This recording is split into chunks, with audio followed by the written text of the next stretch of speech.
തിരുവനന്തപുരം ജില്ലയിലെ കഴക്കൂട്ടം മണ്ഡലത്തിന്റെ ജനപ്രതിനിധിയായ കടകംപള്ളി സുരേന്ദ്രനോട് ആ മണ്ഡലത്തിലെ കഴക്കൂട്ടം ജംഗ്ഷനിൽ ഒരു റോഡിലെ കുണ്ടും കുഴിയും കാണിച്ചിട്ട് ചില ചോദ്യങ്ങൾ ഉന്നയിച്ചിരുന്നു. അത് മഴയില്ലാത്ത സന്ദർഭത്തിൽ എന്തായിരുന്നു ആ കുഴിയുടെ അവസ്ഥ? ആ ചോദ്യം ഉന്നയിച്ചതിന് പിന്നാലെ തലസ്ഥാനത്ത് അതിശക്തമായ മഴ ആരംഭിച്ചു. അതേ റോഡ് ഇന്നിപ്പോ അതിന്റെ അവസ്ഥ എന്താണെന്ന് ജനപ്രതിനിധി കണ്ടിരിക്കണം. കാര്യം, ചില കാര്യങ്ങൾ മണ്ഡലത്തിന്റെ പല കോണുകളിൽ ഓടി നടക്കുന്നതുകൊണ്ടും ചിലപ്പോൾ കാറിൽ സഞ്ചരിക്കുന്നതുകൊണ്ടും ഇരുചക്ര വാഹനക്കാരും മറ്റുള്ളവരും ബുദ്ധിമുട്ടുന്നത് എങ്ങനെയെന്ന് കാണാൻ വഴിയില്ല, ചിലപ്പോൾ അറിയാൻ വഴിയില്ല.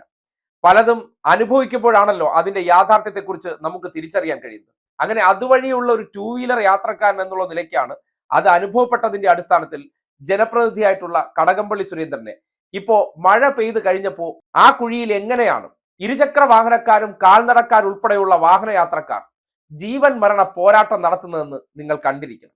അടിയന്തരമായി ഇടപെടൽ നടത്തേണ്ട ഒരു പ്രശ്നമാണ്. എന്തെങ്കിലും അപകടം സംഭവിച്ച് പത്രവാർത്തയോ അല്ലെങ്കിൽ ചാനൽ ആഘോഷങ്ങൾ വരുമ്പോഴല്ല സിസ്റ്റങ്ങൾ ഉണരേണ്ടത്.